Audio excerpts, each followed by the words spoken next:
Hi folks, Steve Kaposi at the Adventuring and Camping School in Northeast Thailand.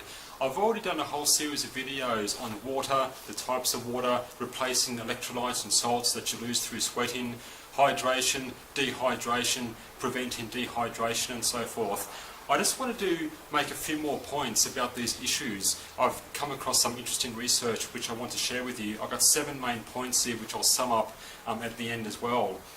And basically it surrounds the difference between dry heat and humid heat. Which is the best? Most people say they prefer dry heat than humid heat. Humidity, as you know, is very uncomfortable.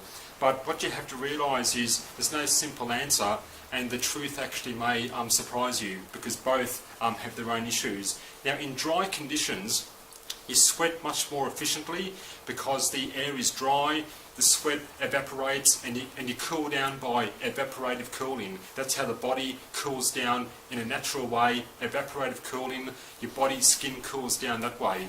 The trouble in dry weather is that you can dehydrate more quickly because you're sweating so much, you're sweating more, the skin's drying off, the sweat's evaporating more, you're losing more moisture to the atmosphere, so you need to hydrate more. That's the problem with dry, hot conditions. And you don't necessarily sweat more in humid conditions. The sweat just doesn't evaporate from you because the air is already saturated, and that's why the sweat, you seem to have more sweat on you, it runs off you, your clothes are soaked, and it's very uncomfortable. But it's not necessarily because you sweat more. So in other words, in dry conditions, in dry heat conditions, you get the benefit of evaporative cooling, because the sweat evaporates from you. That's also why you feel more comfortable in dry heat generally.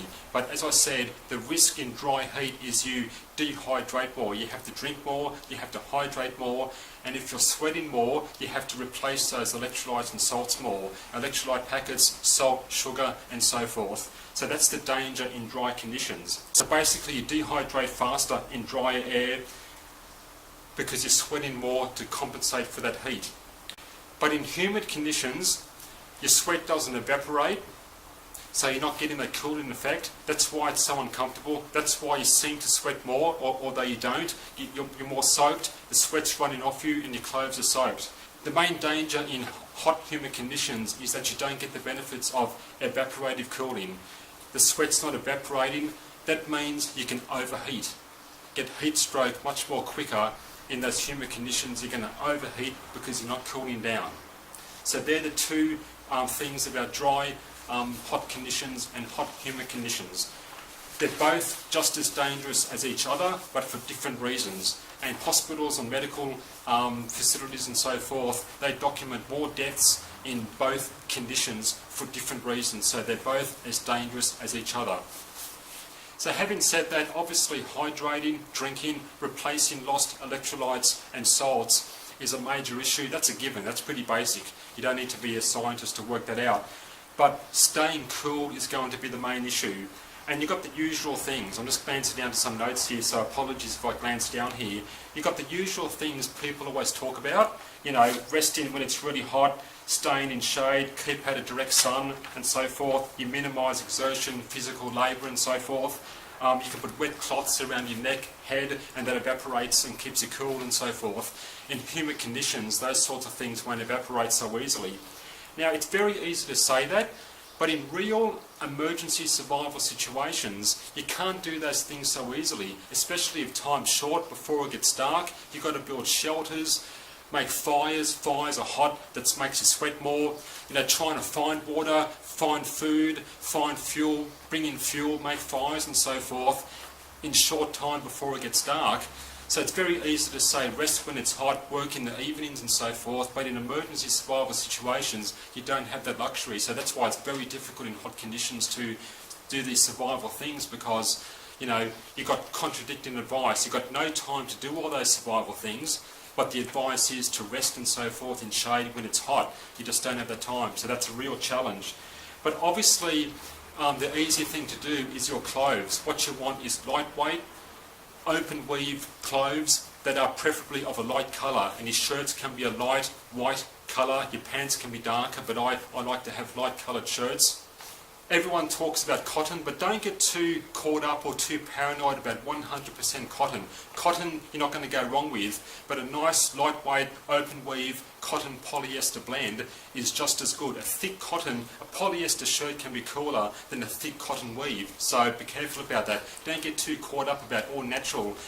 100% cotton's fine, you can't go wrong, you can make char cloth and so forth, but modern cotton polyester blends, don't ignore them. I'm not an expert in materials at this stage. I want to do further videos. You can do your own research and further research into the types of materials. Modern sportswear, bikewear, football players and so forth, I'm sure have these special space age materials that are cotton polyester, open weave, that lets air flow, lets air circulation and wicks away moisture from the skin to the outside to evaporate. So that's what you want. So lightweight, open weave clothing.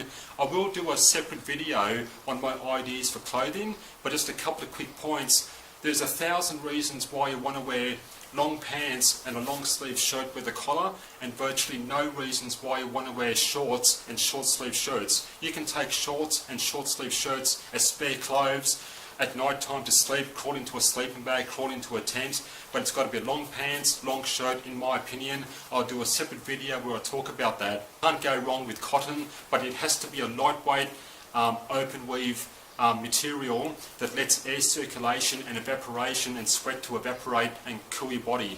That's more important. I'll give you one quick example as well. I like wearing these old office business shirts that I used to wear back in the days when I worked in an office. And I used to wonder why I would still feel hot. And even though these are lightweight, some of these shirts have a very closed-in weave. It's very lightweight cotton, but because the weave is very closed in, it doesn't let air circulation and I can still feel hot. So that's one thing I realised through experience. Even though these shirts are light, you need that open weave. And buying modern materials could be more expensive, but you just want to look out for those pointers for clothing. Lightweight, open weave, light white colours for shirts is what I recommend. And I'll just go through those 7 points very quickly. You dry heat, you're going to sweat more, but you cool down through evaporation. You're going to lose more sweat and electrolytes and salts. You want to drink more, you can dehydrate quicker, and you want to replace those electrolytes and salts. In humid heat, you're not getting that evaporative cooling from your skin. The sweat's going to stay on you so you can overheat. That's the big danger in humid. So both dry heat and humid heat can have their own dangers. And apart from hydrating and replacing electrolytes and salts, you want to stay cool.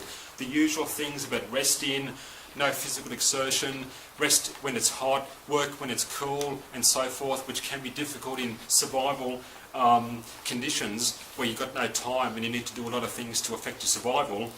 You want to wear lightweight, open weave clothing. I'll do future videos on clothing, and don't get too paranoid or hooked on 100% cotton. Cotton polyester is fine, but the right sort of cotton clothes are no worries at all. So there, just a few quick points on dry heat, humid heat, staying cool.